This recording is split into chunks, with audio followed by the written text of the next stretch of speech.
m'ont dit, Ghislaine, ta dernière vidéo, c'était bien, mais empreinte, on n'a pas tout bien compris. Et c'est logique, parce que l'empreinte, c'est un de mes mots. Et c'est ce que j'essaie dans mes initiations de transmettre. Mettez des mots à votre expérience, que ce soit votre réalité, même au-delà de cette réalité que nous avons. Eh bien, c'est la même chose.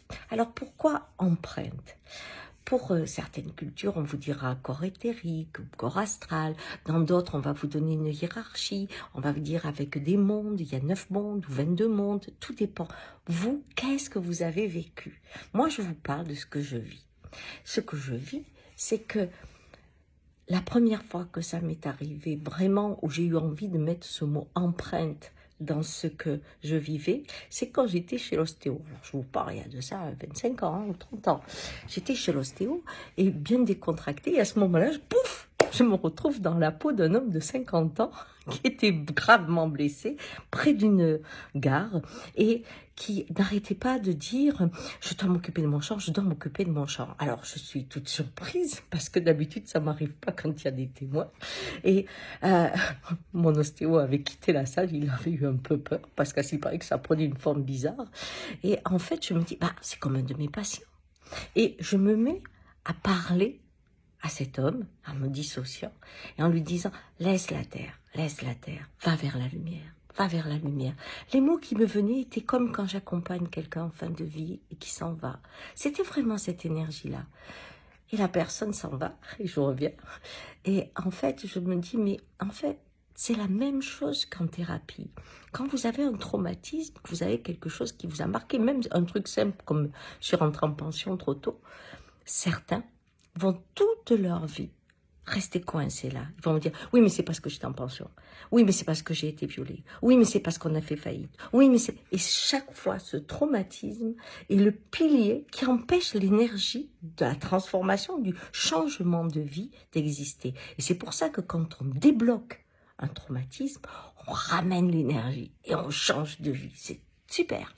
Donc, ces empreintes-là, j'en retrouve la métaphore dans les voyages que l'on peut faire, les voyages chamaniques, parce que depuis que le monde est monde, vous existez, sous des expressions différentes, mais vous existez. Et de la même façon que les gens font des études sur la Terre et se rendent compte qu'il y a eu la 4e, la 3e, la 2e, la première extinction, que la Terre porte son histoire, porte son empreinte, vous portez votre empreinte vibratoire aussi. Ce qui fait que quand on voyage, on découvre des personnages qu'on a été. On a été au Japon, ou on a été une vieille femme, ou on a été un homme magnifique, ou on a été très puissant. Bref, on réanime votre arbre d'expression. Ça, c'est la première chose. La seconde chose, c'est que ces empreintes peuvent durer longtemps ou pas après votre mort. Ma nièce, que j'aimais beaucoup, est morte d'une overdose. Eh bien, 4-5 ans après, elle était toujours bloquée au moment où elle est morte. Elle ne savait pas qu'elle était morte. Elle était toujours dans cet instant. Et au bout de 5 ans, pof, son énergie est partie. D'ailleurs, c'est pas moi qui l'ai su. C'est ma fille qui me dit, j'ai l'impression que Nathalie est partie. Alors, je vais vérifier. Je dis, ouais, t'as raison, elle est partie. C'était super. Et en fait, à un moment, l'énergie s'en va. Et où elle va? Alors, il y en a qui mettent beaucoup d'étages. Moi, quand je suis une énergie qui est partie, je vois juste la lumière. Elle revient à la source. Revenir à la source, si je dis je suis que de la lumière, ça crée l'angoisse. Parce que nous sommes dans un moment d'expression, d'incarnation de la vie. Et à fréquenter ces empreintes, on commence à avoir le courage de les apprivoiser et d'oser commencer à aimer la lumière, seulement être de la lumière. Vous voyez, c'est une vraie route d'initiation à ce niveau-là. Par contre, une empreinte où la lumière n'est pas là, quand vous allez, alors pas pour votre lignée, mais pour une personne que vous avez aimée, quand vous projetez votre amour, que vous projetez cette énergie dans l'empreinte, vous réanimez l'empreinte, comme pour l'ADN, c'est-à-dire que vous avez toutes les informations qui reviennent.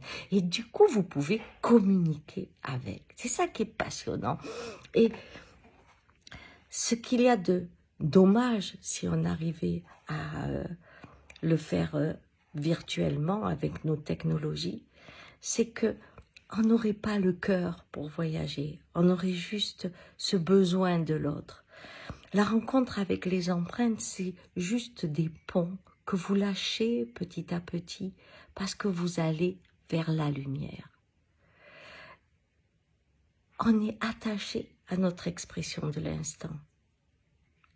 Mais la route, c'est de s'en détacher, de l'aimer et de la laisser. Alors, c'est là que je trouve que notre technologie peut nous coincer définitivement dans des empreintes mortes. Et ça serait dommage, car le voyage, c'est une libération de lumière. Ciao.